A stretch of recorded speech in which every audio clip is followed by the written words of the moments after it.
Hey Internet, I'm just going to do a quick review of the upcoming balance changes in Hearthstone. So these are the main ones they try to change, and a lot of these are classic cards that burn from the standard set that existed when Hearthstone first came out. So the first one is Innervate. Instead of gaining one mana crystal, you gain, or rather than gaining two mana crystals, you only gain one mana crystal this turn. So it's essentially like coin now. Rogue also has access to this card, except it's called Counterfeit Coin. That is a huge major nerf, especially for free-to-play players. For the Fiery War Axe, it costs 3 mana, which is up for 2. That seems to be Blizzard's methodology in terms of nerfing most things, like, for example, Hex. You just up the mana cost and make the card as unplayable as possible because we don't know how to actually balance it, so let's just make it so that nobody plays it, and voila, it's balanced, but we didn't actually get rid of the card, so we don't have to face that backlash. So Hex, 4 mana, up from 3. Murloc Warleader, this one's an interesting one. They didn't just change the mana cost, they actually changed the card itself. Good for them. In a way that's a little bit more impactful than Innervate, where this doesn't just become a coin. So your Murloc stuff plus 2 attack, but they don't get the 1 health. Their reasoning, as I'll go into later, is that it clarifies a little bit of the interactions with the card. And then Spreading Plague now costs 6 mana up from 5. This card is super powerful. I'm not sure this change really helps much. But in any case, let's get into their design methodology.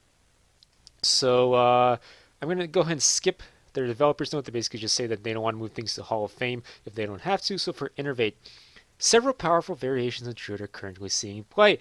All these revolve around inexpensive spells. So what they considered was refreshing 2 mana crystals instead of gaining 2 mana crystals, and that makes it so that you can't, for example, play a card that costs 10 mana on turn 6 because you can't go over 6 mana crystals if that's all you have. You have to refresh them instead of gaining 2.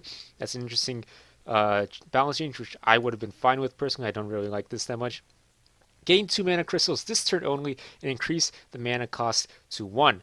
So that's a change that would prevent you from gaining 4 mana and just snowballing the game from there. You could only gain 3 mana in a single turn, and it would essentially have the same effect as what they did here, except it would only affect one of the cards instead of both of them. So this probably would have been fine as well. And then the other one is gain 6 mana crystals this turn only and increase the mana cost to 4.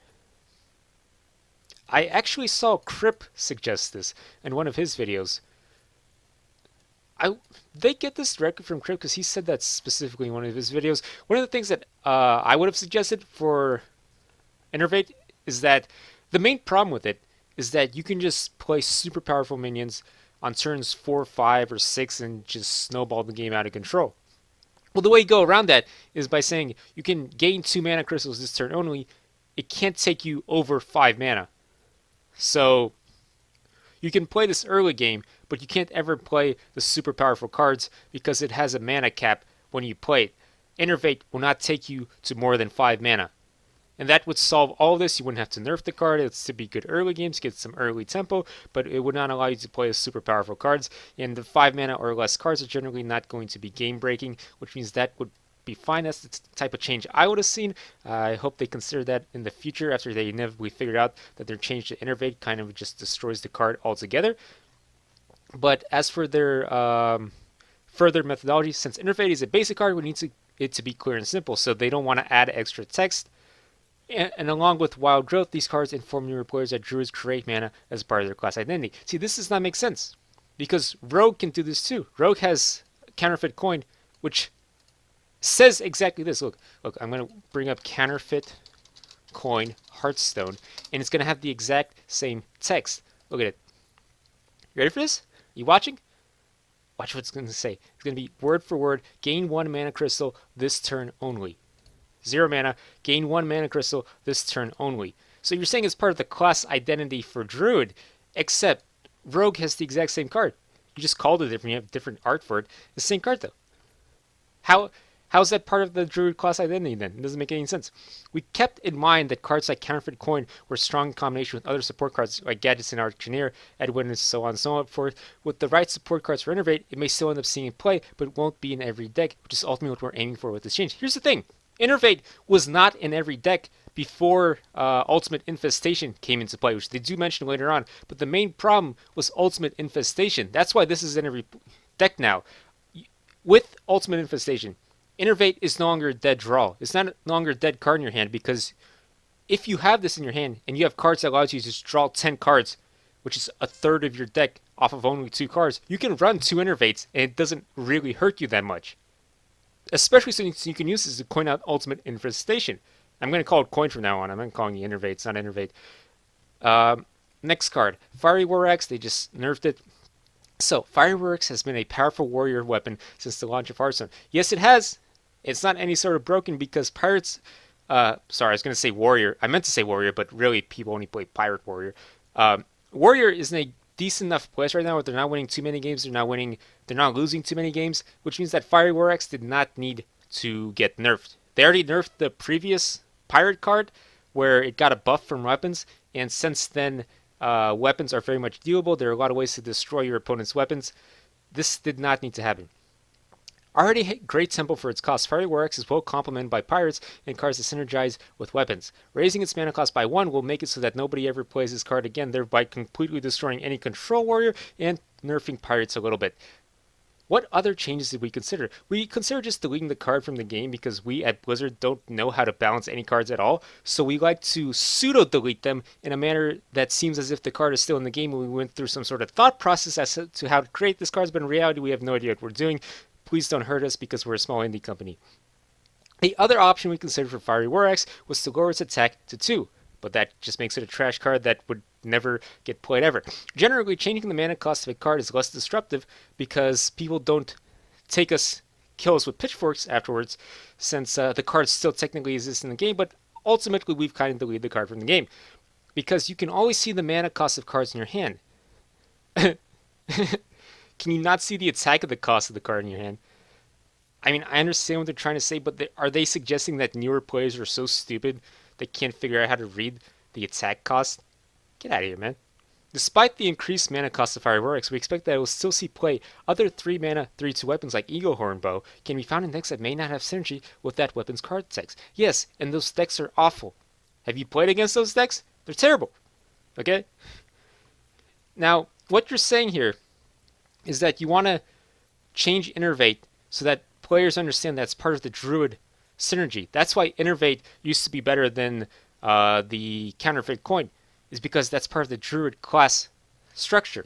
Here's the thing, Warrior is supposed to have the best weapons in the game, so I would expect their 3 damage, 2 durability weapon to be better than any other class. I don't want it to be on par or worse than Eagle Horn Bow. I want it to be better than that because that's what Warrior is. It's part of the Warrior archetype. So your reasoning for this card is completely counterintuitive to your reasoning for Innervate. Okay? Your rationale for these 2 cards contradicts the other. Do you understand that, Blizzard? Of course not. Next card. Hex. Now it costs 4 mana, same general functionality. We're not making the change to Hex due to a current power level problem. Shaman is a class that currently has a lot of flexibility. Is it though? I haven't seen it on Ladder at all. Okay, but it's lacking in both class identity and identifiable weaknesses. One of the class identities was that this is distinctly different from Polymorph in that the new minion has 0 damage and has a taunt and costs less. That's a little bit of a distinct class identity, but now we've decided to make it cost 4 mana just like Polymorph, but it still has that taunt, which means that we still don't know what we're doing. Changing Hex makes Shaman a bit weaker against big minions and worse at silencing. Having both strengths and weaknesses in a class is important. So now they're talking to like your child, as if people don't understand this. Even children understand this, okay? You don't need to say this, come on. But here's the thing. It's not a silence, because your opponent gets taunt. A taunt is the sort of thing that silence gets rid of. This gives your opponent something that needs to be silenced. Okay? So yes, bit weaker against big minions and worse at silencing. The whole point of this card, as fitting within the Shaman archetype instead of the Mage archetype, the difference between Polymorph is that it doesn't fully silence the minion. It still gets taunt. So this does not make sense. Your rationale once again falls flat. We are very wary of cards that also incidentally work as a silence. I'm just going to check sure I'm not dropping any frames. Alright. If a player wants to utilize a card with a silence effect, they should be giving up something else, like not actually silencing it. For example, if a player decides to include Spellbreaker in their deck, then they are playing a card that is weak in some situations. Priest and exceptions to this rule. Silence is part of their class identity. Well, Hex is part of the Shaman class identity. Even though Hex is not always played in the more aggressive Shaman decks, we will be making this forward-thinking change with the overall identity of the class in mind, which is what? You never mentioned the overall identity of the Shaman class anywhere in here. Okay? For example, Priest has Silence as part of their class identity. What does Shaman have as part of its class identity? You don't mention that. So you're trying to justify your design methodology based on a concept that you don't actually mention for Shaman. This doesn't make any sense. This includes avoiding Shaman cards that function as direct and powerful removal. It's not direct and powerful removal. Do you understand that? Okay, we will continue moving forward with this design philosophy to help us destroy further cards and make it more difficult for free-to-play players to actually get started in this game. Next card. Developer's Note, Murloc, Warleader, and Spreading Plague. So the drop in 1 health seems to be mainly driven by some interactions that they can't figure out, so they decide to just get rid of the interactions altogether. Murlocs are good at taking an early lead. Yes, that's the whole point of the deck. And if a player can't clear the board in time, the game can ultimately snowball to victory using cards like Murloc Warleader. Again, that's the point of the deck. Removing the health buff from Murloc Warleader will make it easier for players to clear the board and still have it remain a classic build-around card. Simplifying health buff interactions is an additional benefit of this change. So, just to start off, I like that they didn't just make this Hall of Fame. I think this is essential for Murloc decks, and if they got rid of it, they would have to add a new card that has the same type of effect.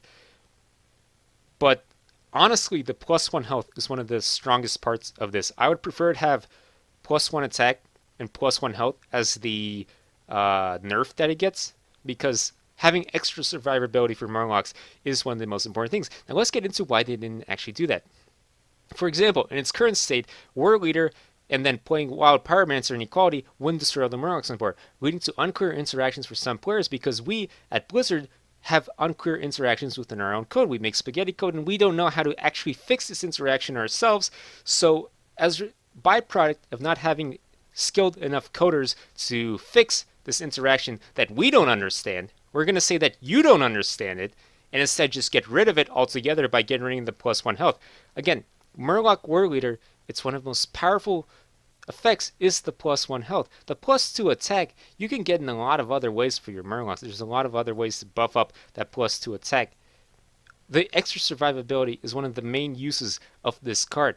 So you get rid of that, and now Murlocs are so weak to the point where Warleader may not even be included in any decks. This would have a higher chance of being included if it still had the +1 health, but of course they're not going to do that because they don't know how to fix their own code. So what other changes did you consider? As usual, we considered deleting the card, but we chose not to do that because then we would just have to create a new card and it would probably be even more broken than this one because we're better at our jobs. So we considered changing both Rockpool Hunter and Warleader due to the current strength of Murloc Paladin in the early stages of the game. Changing either Rockpool Hunter or Warleader would accomplish this, but there are extra advantages to change this Warleader. The simplification of health-giving buffs and additional room for future Murlocs, since Warleader will be around longer than Rockpool Hunter. So basically they nerfed every single Murloc deck because they didn't want to nerf just Paladin Murloc decks. I don't understand their reasoning at all here. They didn't actually explain their reasoning based on this. I don't know why it's necessary to nerf every Murloc deck if the only problem you had was Murloc Paladin. So next card, because there's nothing more to be said about that. Spreading Plague. Summon a 1/5 Scare with Taunt if your opponent has more. Minions cast this again. So let's start with the actual value of this card. A 1/4 with Taunt costs 3 mana as part of the classic card set. Okay? So if you summon even 2 of these, that's already worth 6 mana. So just based on that, it makes its mana cost back, meaning that if it costs 5 mana and you summon 2, you already made an extra mana because it also has 1 extra health. So even with this nerf, if you summon 3 of these, that's a 9 mana cost card. If you summon any more than 3, that's an over 10 mana cost card that you can still summon for 6 mana. And even with the Innervate nerfs, you can get this going on turn 4 or 5 very easily, possibly even turn 3 if you happen to get any wild growths or anything in that nature. So the core problem with this card has not gone away. If you really want to balance it, you should say summon. You can keep it as a 5 mana card. Summoning 1/5 Scarab of Taunt. If your opponent has more minions, cast this again, but not more than 3 Scarabs. So cap it out at 3 Scarabs. It's a little bit of extra text. I know you don't like having people read, but it would make it so that it actually balances the card, because just making it cost 1 more mana, having this cost 6 mana, doesn't actually nerf the card that much. You know? It's being able to summon like 6 of these that's problematic. That's the main problem with this card. Honestly, this is almost a 10 mana card in terms of how powerful it is. Anyway, Spreading Plague is a great defensive tool for Druids to protect themselves against aggressive decks, but it was too efficient at 5 mana. Raising the mana cost to 6 will slow the card down slightly, while still allowing for the defensive minions. Spreading Plague creates to be utilized in the later stages of the game. What other changes you consider? They consider Spreading Plague to 7 rather than 6, but since they nerfed Innervate as well, they chose to not do that. I understand that methodology completely, but I don't know. I really don't know that this nerf will overly affect the card. This is still very much playable quite easily. It's just going to be played a little bit differently, but I can still see this being included in every deck. And let's talk about the other cards they chose not to go after. The actual cards that matter, like for example, where is it? Jade Idol. The card they actually need to nerf, which is the reason Innervate is such a problem, and the reason this is such a problem, and the reason is Ultimate Infestation in combination with Jade Idols. Either Jade Idols or Ultimate Infestation need to be nerfed. Possibly both. I know there's a way to directly counter Jade Idols with that new Skulking Geist, but by the time you get to play that, you're already far gone. So that's not really a good answer to it. So the community has mentioned the other cards in balance-related discussions, such as Ice Block and Ultimate Infestation, but they're not going to be changing them. So our team has discussed making a change to Ultimate Infestation since it feels bad to lose to. However, our data shows us how good each individual card performs in their deck relative to other cards in that deck. Spreading Plague ended up being the best performing card in Jade and Taunt Druid. Innervate was in the top 3, and Ultimate Infestation was somewhere in the middle, but it felt much more powerful since it had a huge effect when being played. Here's the thing though, okay? The reason this is actually more powerful is because it allows you to run 2 Innervates. It allows you to run a bunch of Jade Idols. It allows you to run a bunch of Spreading Plagues without losing anything, because you know by the time you reach turn 10, or by the time, or maybe turn 7 or 8, whenever you end up with 10 mana, you can just play Ultimate Infestation, and if you're out of cards, now all of a sudden your deck is refilled with cards. This is the core thing that made these other cards broken. So you decided, we're not going to change the card that caused all the problems. We're going to change all the other cards that will continue to exist in the game after this card is no longer part of the standard rotation. That doesn't make any sense, Blizzard, because at some point in time in the future, you're going to have to change these cards back. Do you understand that? You're going to have to put Innervate back the way it was once Ultimate Infestation rolls out, unless you actually alter Ultimate Infestation. So for now, let me go ahead and say that subscribe, because I'm going to have a specific video on just Ultimate Infestation as to how to balance it, how I would balance it. Subscribe for that. For now, we consider changing all mentions of the number 5 in Ultimate Infestation to 4, or removing one of the effects entirely. With the other changes we are making to Druid, ramping out Ultimate Infestation before turn 10 should happen less often, so we decided to leave it as is. Here's the thing, even if you play this on turn 10, it's still a broken card.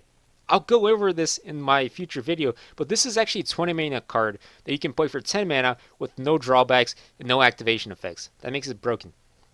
And then the final card they want to talk about, Ice Block. We've seen discussions about moving Ice Block to the Hall of Fame. As previously mentioned, moving cards to the Hall of Fame occurs at the start of the Hearthstone year, which will occur with the first expansion released in 2018. Our general stance regarding Hall of Fame is that we want to avoid moving cards mid-year. So, one of these card changes, once these card changes are live, I guess they don't really say anything about Ice Block itself, but you can disenchant the cards that are disenchantable. You can't not disenchant basic cards, obviously. I might disenchant them just because I want the full thing, but I'll probably keep using the ultimate infestation. Alright, they didn't nerf that. I still get to keep that.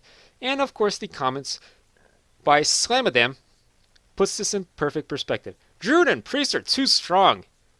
So we at Blizzard in our infinite wisdom decided to nerf Shaman and Warrior. Blizzard 2K17, please don't hurt us, we're just an indie company. Thanks for watching, subscribe or something, because I got more videos coming your way, baby.